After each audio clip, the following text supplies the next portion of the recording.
Hello बच्चों। तो आज हम लोग फिजिक्स एनसीईआरटी क्लास 12th का चैप्टर फर्स्ट का 1.6 को हम लोग सॉल्व करने जा रहे हैं। ठीक है ना। तो क्वेश्चन आप लोग बुक में देख लीजिएगा।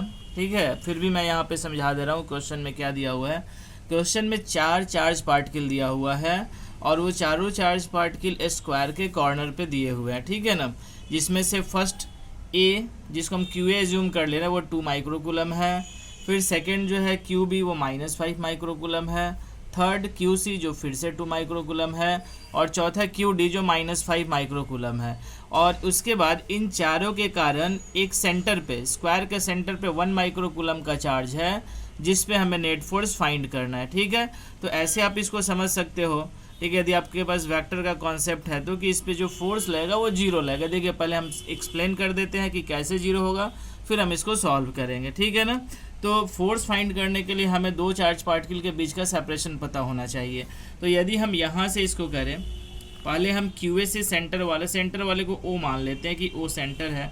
तो सबसे पहले हम क्यू ए के कारण इस पे फाइंड करेंगे 1 माइक्रोकूलम पे। तो ये दोनों का दोनों पॉजिटिव चार्ज पार्टिकल है, तो इसके कारण जो फोर्स का जो डायरेक्शन होगा वो रेडियली आउटवर्ड होगा, यानी इस डायरेक्शन में होगा। तो हम इसको लिख सकते हैं एफ ए ओ। ठीक है, फिर सिमिलरली क्यू सी के कारण फाइंड करेंगे। तो ये क्या करेगा, ये भी पॉजिटिव है 2 माइक्रोकूलम, ये इस चार्ज को इधर की ओर रिपेल करेगा। तो हम इसको मान लेते हैं एफ सी ओ। तो ये 2 फोर्स हो गया। अब इन दोनों फोर्स का हम रिजल्टेंट फाइंड करेंगे और इन दोनों के बीच का जो एंगल होगा वो कितना हो जाएगा, 180 डिग्री हो जाएगा। ठीक है, तो 180 डिग्री हो जाएगा। तो इसका नेट हम फाइंड करेंगे तो जीरो आएगा। वो कैसे जीरो होगा, तो ये 2 माइक्रोकूलम है, ये 1 माइक्रोकूलम है, चार्ज सेम है। ये जो डिस्टेंस जो होगा वो स्क्वायर को डायगोनल, स्क्वायर का डायगोनल क्या होता है 10√2, तो 10√2 का हाफ करेंगे। तो ये ए से ओ के बीच का जो सेपरेशन होगा, ए से ओ के बीच का सेपरेशन वो 10/√2 सेंटीमीटर हो जाएगा। सिमिलरली सी से ओ, ठीक है ना, ये ए हो गया, ये बी हो गया, ये सी हो गया, ये डी हो गया वर्टिसेस।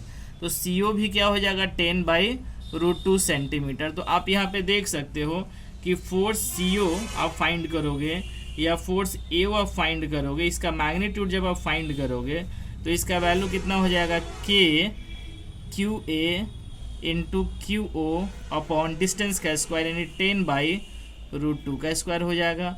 ठीक है ना, दोनों का वैल्यू सेम आएगा। या आप इसको लिख सकते हो K into Q C into Q O upon distance तो सेम है 10/√2 होल स्क्वायर, और ये दोनों फोर्स सेम है, Q A Q C same है, क्यू नॉट तो सेम है, तो दोनों फोर्स सेम होगा।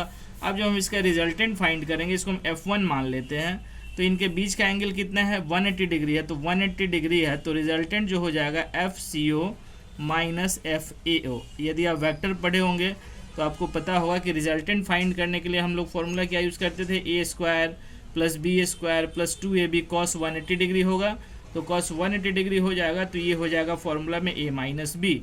तो 180 होता है तो सिंपली हम माइनस कर देंगे, चूँकि दोनों फोर्स सेम आ रहा है। तो यहाँ पे इन दोनों चार्ज करने ए और सी के कारण ओ वाले पे फोर्स क्या होगा, 0 न्यूटन। सिमिलरली यदि हम लोग फिर से यहाँ पे देखें बी और डी के लिए, तो बी क्या है, नेगेटिव चार्ज है, ओ पे पॉजिटिव चार्ज है। तो ये क्या करेगा, ये इसको अपने अट्रैक्ट करेगा, बिकॉज आपको पता है कि अपोजिट चार्ज वाले एक दूसरे को अट्रैक्ट करते हैं। तो ये एफ ओ बी हो जाएगा।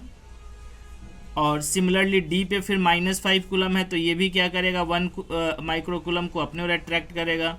तो इस फोर्स को हम लिख सकते हैं, इसको बी ओ लिख देते हैं, नहीं ठीक है ओ बी भी चलेगा, ओ बी ये हो जाएगा ओ डी, क्योंकि जो डायरेक्शन है ओ से डी की ओर है।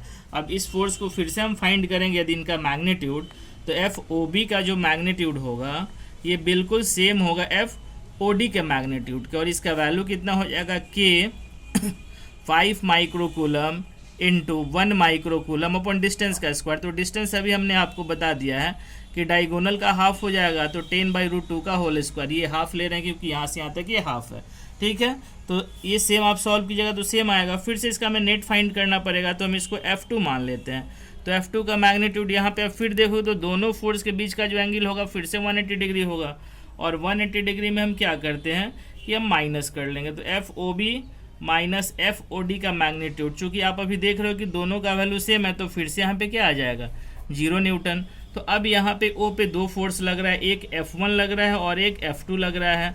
तो इन दोनों का अब हम नेट निकाल लेंगे। तो नेट फोर्स इक्वल्स टू क्या हो जाएगा, F1 vector plus F2 vector, चूँकि दोनों का वैल्यू 0 न्यूटन है तो डायरेक्शन से आपको ज़्यादा मतलब यहाँ पे है नहीं, तो 0 0 0 न्यूटन, यानी कि F नेट जो फोर्स हो जाएगा सेंटर वाले पे वो 0 न्यूटन हो जाएगा। Okay, thank you. फिर भी यदि आपको क्वेश्चन ये समझ में नहीं आया तो कमेंट में कुछ लिख सकते हैं। ठीक है, चैनल को सब्सक्राइब कीजिए नेक्स्ट वीडियो के लिए। Thank you.